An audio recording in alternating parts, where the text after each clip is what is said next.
My name is Chris Bolling. I'm a member of the local Audubon Society, and I have been seriously birding for about 4 years now. A major way that birds communicate is with song, and they all have very, very distinct songs. A lot of times you can tell the bird just by their song.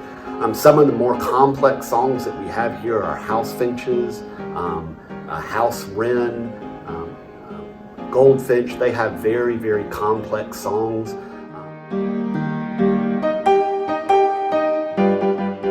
So field guides are very personal. My favorite field guide is Sibley's Birds of the East. Take a look at the book and see what you like. I like the Sibleys because they have one page for each grouping that compares the birds all together.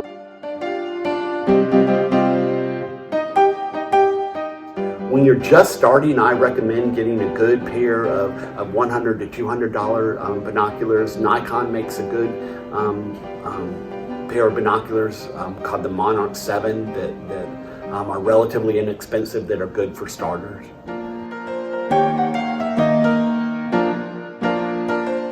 I started out by learning the birds in my backyard.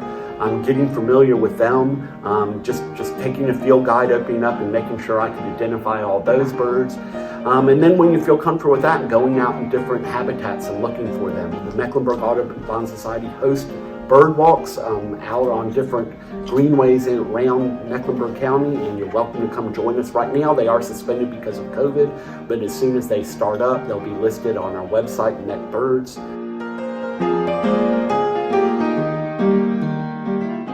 The rarest bird I've seen was the whooping crane. I actually took a trip to go birding in the Gulf Coast of Texas and on the lower Rio Grande Valley, and we took out a boat and got very, very close to whooping cranes. There's only 800 in the wild.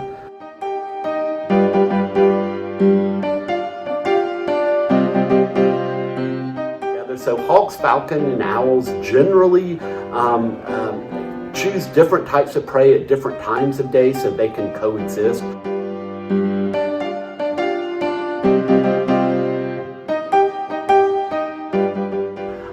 The best place to see barred owls are very common in suburban areas. One of the greenways in Charlotte that I go to often that I see owls is the McAlpine Creek Greenway. It's going at dusk, probably well over half the time I see owls.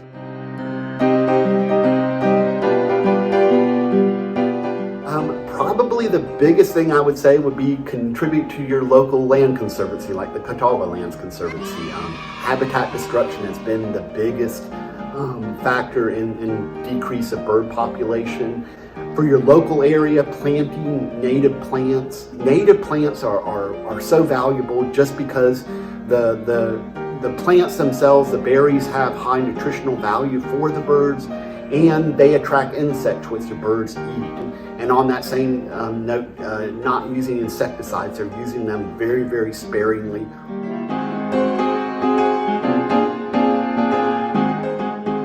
Birds are a different, so I'm going back to high school taxonomy. Birds belong to a class.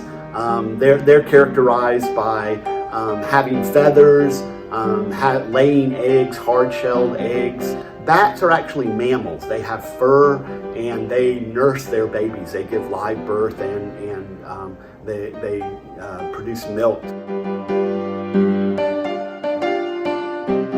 Certainly. So there are laws protecting birds.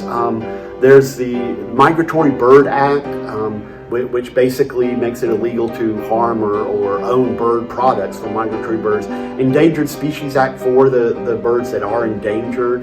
And there are also general hunting laws around waterfowl and other game birds where you are allowed to kill them, but only a certain amount and only in season.